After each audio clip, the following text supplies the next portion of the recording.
Good evening, welcome to this edition of the Evening Review. Now we have in studio Ms. Twapewa Kadhikwa. She is the board chairperson recently appointed of the Banam Resources organization. She'll talk to us about this new venture and also about herself as an entrepreneur. Thank you for joining us in the studio. Thank you for having me, Jemima, and good evening to the viewers. Thank you. Now, Twapewa, let's start with you as a person, because we all know Twapewa. I'm sure everybody knows Twapewa. But tell us, what is the one thing that has always driven you? I mean, I've heard the stories of you going to NBC every other day, demanding that they interview you and tell your story as a young entrepreneur, young black businesswoman. Okay, well, first of all, I appreciate the opportunity. And as I was growing up, I was never socialized as a black entrepreneur or a black woman. I was socialized as a person. So my parents just raised an individual. But only as you grow up, you realize that there's these classifications. So I think you'll hear in many of my talks that Kadhikwa is very close to my heart. And because of the pre-colonial brand that was given to Kadhikwa, it was a place to extract labor and to deposit nothing. So almost like bad things must happen there. It's dangerous, it's not safe. And as a result, bad people come from there, and the people we are talking about is us. So I wanted to rewrite the narrative of that community, but I also wanted to be part of the change. You know, many times we want things to change, but we don't become part of the change. When I finished high school, I encountered the quote of Mahatma Gandhi, be the change you want to become. So I knew very well, I will make a change here. It will be positive, and I will be a driver of that change. And should I die, I will die empty, because I want to extract all my experience, all my talents, all my abilities, and leave them for those that want to run with them into the future. So it was a very intentional move. Obviously, I didn't have a plan. There was no path that says this is how you do it. So it made me a pioneer in many times. Even the times that I used to go to NBC demanding, it's because the stories were not positive. So I have a positive story to tell, and I want a space.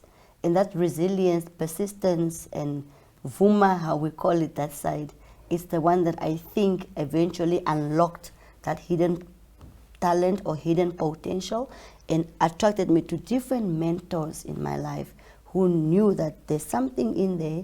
If we can just unlock it and nurture it, she can be better than what she was at that time. Yeah, so I'm a product of umuntu ngumuntu ngabantu. I'm who I am because of others. Yes. Beautiful. Thank Beautiful. you. Now tell us, you've just recently been appointed as the board chairman of Banam Resources. Chairperson. Yeah, board chairperson. It's a chairman. Oh, pardon me. Pardon me. Board chairperson. Yes. I'm very deliberate about that, so that was Thank definitely you. a slip of the tongue. No problem. Tell us, what is this new kid on the block about? Okay, Banam is actually been around for over 14 years. The resource was discovered many years ago, but it was not feasible at that time to mine uranium. If you remember, between 2016 until 2022, it was a uranium winter. And I mean winter. Yeah. The prices dropped, renewables took the front, oil and gas is now coming up. So nuclear energy was really parked on the global front, but it is an important input in the energy mix. So you need components of all your energy types to make or to have a sustainable planet. So I started serving on the board of Banam in 2016 as a non-executive director for the Namibian company. So this company is wholly owned by Banam Resources, which is based in Australia. And it owns 95% of the Namibian company, and 5% is our social responsibility partner, which is the One Economy Foundation. So 7 years into the uranium boardroom, under the mentorship of Mike Leach and my other directors, which is Werner Ewald and Brandon Munro, it was time to pass on the baton, and that took place early this year. So what you saw taking place was really a journey. And just quickly, before 2016, I served on Rossing Foundation board for 7 years. So I'm coming in with 14 years of uranium-related leadership. Wow. Now, having been on Rossing Foundation, there's no way you can serve effectively on Rossing Foundation without understanding Rossing Uranium, which at that time was owned by Rio Tinto. So my journey started actually in 2006 into uranium, foundation, and then obviously directorship with Banam, and now with chairperson role. Okay. Yeah. You were talking about the social responsibility. So before we go into the One Economy Foundation, there's always a question about mining. I know it's a new thing, but how the economic benefits that it will bring for the people in that area. Can you just okay, how I have now come to learn about it is two elements. There's the economic sustainability. A mine cannot do well in the communities operating if it's not profitable. So the global markets have a lot to do with that. We need any mining entity to be profitable first, and then that profit extends to the good that it does in its community and beyond. Yeah. So when I now study the landscape, Rossing is a great example. Namdeb is a great example. We meet people today in banking sectors that were educated through Rossing scholarships. In sports, Frankie Fredericks is one of them. In social, Mekauna is a product, Kauna Ndilula is a product of Rossing funding. So many executives that are in Namibia, in corporate government, that were born out of the good that the mine is doing. So education was very big also for Rossing. Yes. And obviously, in terms of skills development, I mean, we have got JJD now. He is running a big mining operation in the coast, but he was a subcontractor for Rossing. Yes. That is skills. Now that's skills. That's not even at education level. It's now skills, technical skills that you need to be able to drill, to blast, to do anything that's related to the technical elements of the mine. So I have got a database, and I think we all can, if we do sufficient research of what has come out. Let's talk about Oranjemund and Namdeb. I mean, I was not born in Oranjemund, but we all call them Rora. The English they are speaking, yes, where they are deployed in society, they are leading, whether it's in the classroom as teachers, as leaders in their space. Ons het goeie produkte wat daar uitgekom het. And I know Banam will do well. Of course, my heart lies in skills development. Yes. And that's probably the angle that we will be focusing on. But we will never do it without understanding the community that we are operating in. Yeah, but as you've said, Banam has been there for some time now. Oh, yeah. Can you? What is it that they've done for the community? Okay. So basically, we haven't been mining. Yes. Until, of course, of late. Our mine should be ready by early 2027. So we need 30 months of construction to get to that milestone. However, we haven't been dormant. You will see, even through all our social media pages, the Early Childhood Development Program.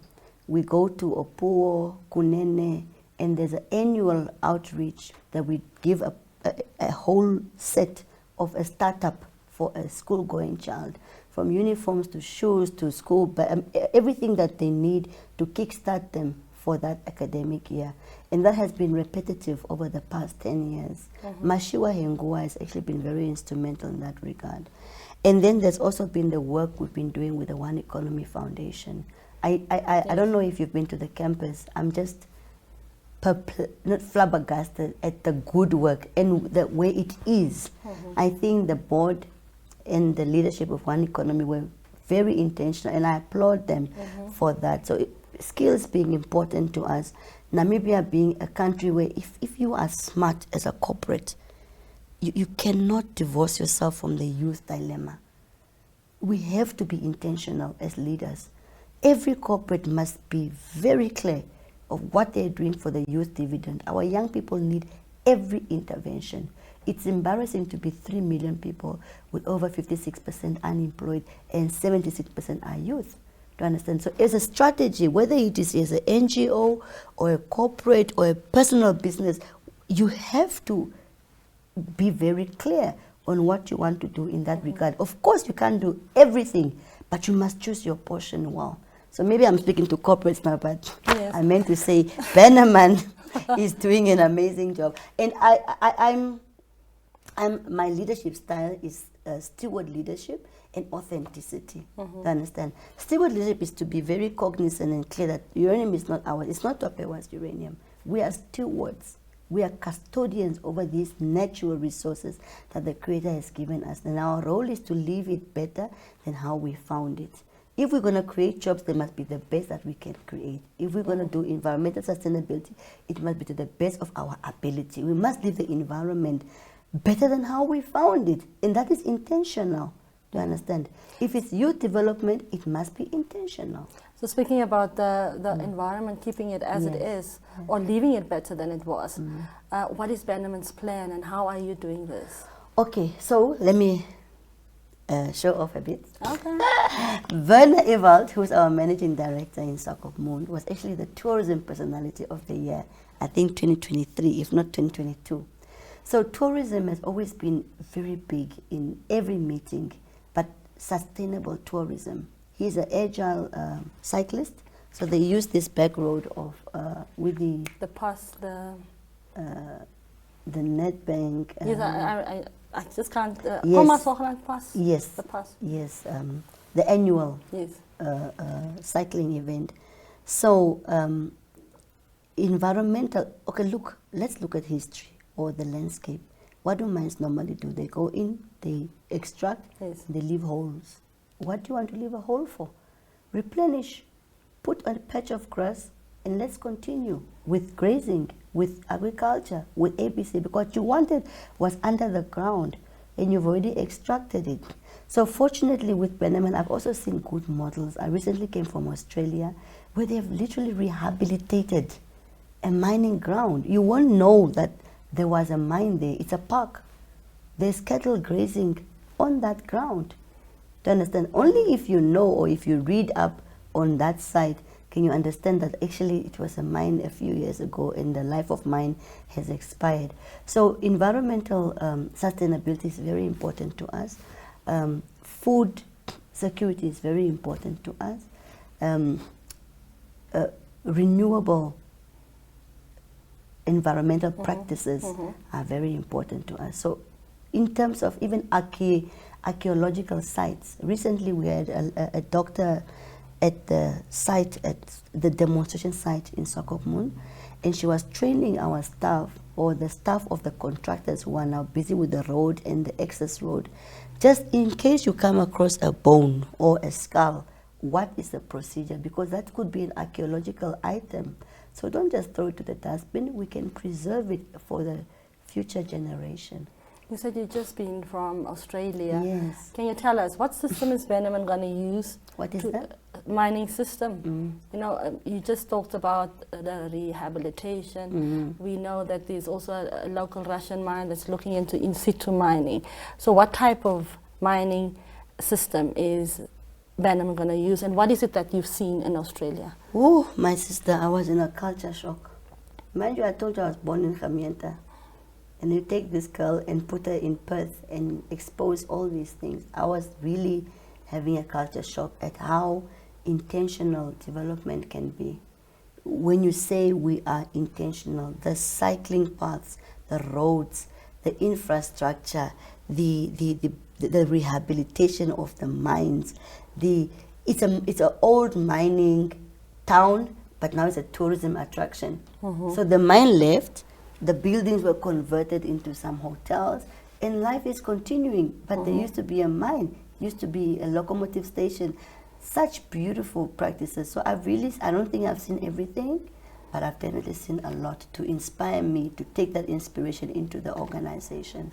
In terms of the technique that we are going to use, it's called Heap leach. Heap leach. Yes. So Leaching. Say again? Heap leaching. Heap leaching. It's a heap leach. Yeah, it's a heap. So you extract the rock, crush it, I think 2 or 3 processes, and then put the acid irrigation on top, and that then drips out the uranium. So it's a plain mining method. So we are not having a nuclear reactor where we are processing the uranium into the value chain. Ours is just to extract it out of the rock. And our deposit is in Erongo region. And we currently have a life of mine, in terms of our license, of 20 years. So we'll be back right after a short break. Sure. See you now.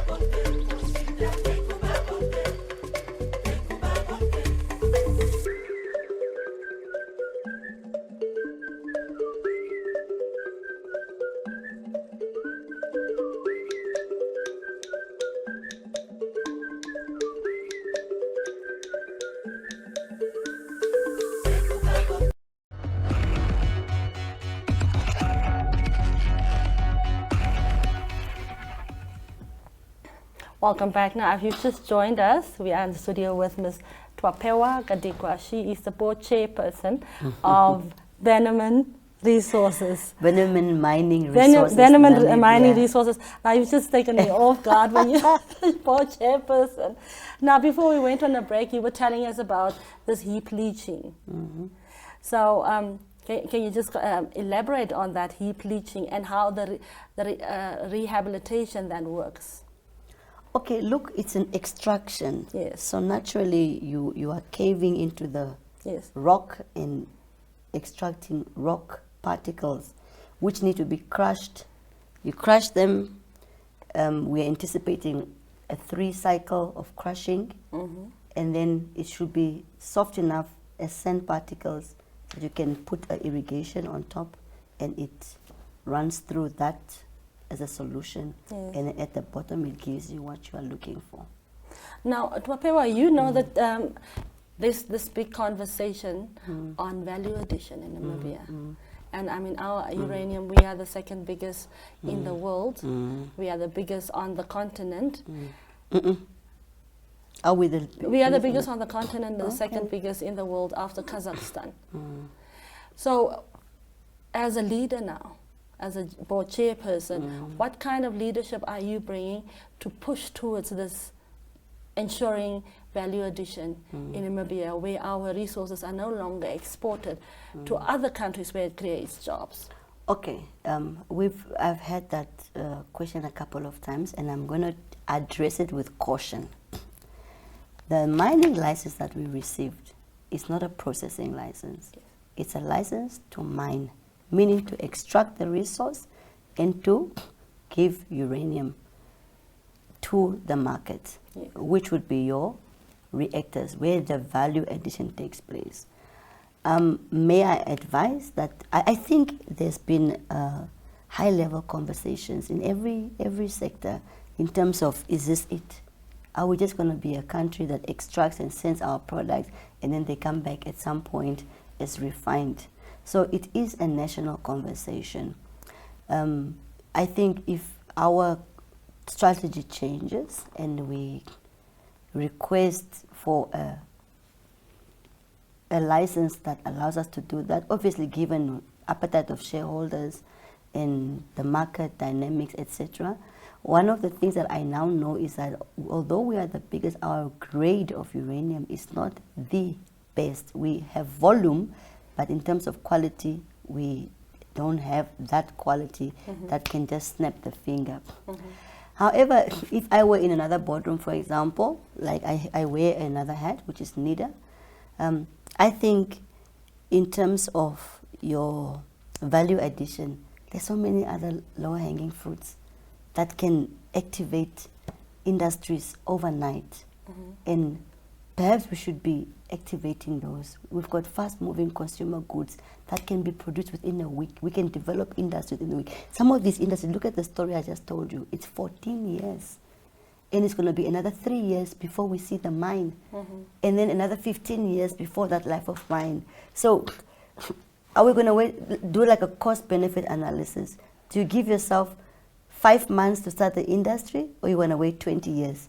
I think there's things that we can do within 5 months with intentional leadership, and we can create jobs quickly, overnight. And those raw materials and the dynamics are available faster as opposed to fundraising. Maybe just to take you back to Banam, this mine thus far, well, not the mine, but the process up to here, thus far, it's almost $1 billion Namibian dollars. It's over 700 million. You understand? That people put in and set back for 18 years just waiting for the price to be feasible to mine. You understand? It's going to create 760 jobs. Do you understand? Within that, you've got your contractors, you've got your value chain reactions. Do you understand? And then we need 7 billion to build the mine. We are now in an aggressive fundraising period. Of course, I can't divulge beyond what I should, but if those 30-month target is to be reached, 7 billion must be raised in the meantime. So as a company, we're not even near focusing on value addition, because we can't even add value to what we don't have. So we first have to produce uranium, do you understand? And even if we are to add value, it has to be at a national level, not Banam. Many mines together must have that conversation. I think you should reach out to the Chamber of Mines. They've got some data. I'm not equipped or trained to give beyond what I can share with you. But I when I flip the hat, I see like so many other industries elsewhere which can quickly accelerate Namibia's challenges. So let's, in conclusion, flip the hat to you as a businesswoman. Okay. You've just said that there's so many low-hanging fruits. What is it? What advice? We have all this cliched advice. Reach for the stars. Do what and do what. When the door opens, the other door closes. You have opened some of the doors yourself. What advice do you have for young Namibians to make sure that they get some of this low-hanging fruit? Yeah. I saw a video yesterday of a young girl displaying her products. It reminded me of me. I said, oh my Lord, if somebody doesn't help this girl, this thing is going to close like mine closed. I could see the red flags because she's young, energetic, the room was clapping hands, everybody was like, yeah. And when I did some research, I realized it's a startup. But if we don't start falling in love with startups, we can't get value from them. That's now I'm speaking now to decision makers, because we have a lot of people who are office bearers but not making good decisions. But they too have unemployed children at home. They too have unemployed relatives. And I'm saying, don't just be an office bearer. I have an office. Make good decisions, because they are making decisions, but where is the impact? So that's my talk to them. And I know some may take offense, but like I said, I'm an authentic person. I'm probably going to sleep okay tonight. There's no problem with that. Yeah. In terms of to the young person, and we had a conversation on our way here, I said the gap I see is a skills gap. You see, Jemima, you can look for a job, but jobs also expire.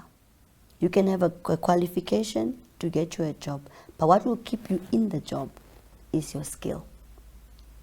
Now, Namibia post-independence, the trajectory was theoretical jobs. That's why university is a big thing, and you look down on technical colleges. But we made the mistake. You must have that parallel, because every graduate needs a plumber, every graduate needs a welder, every graduate needs a technician. So now we are suffering because of the skills ignorance.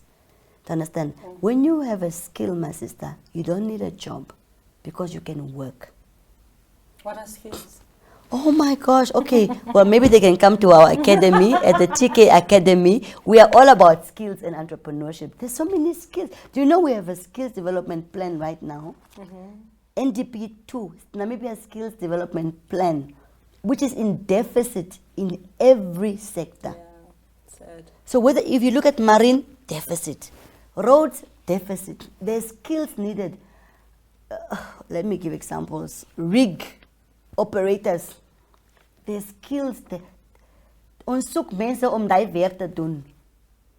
Daar's nie mense nie. So there's what our There advice. are people, but they don't have the skills.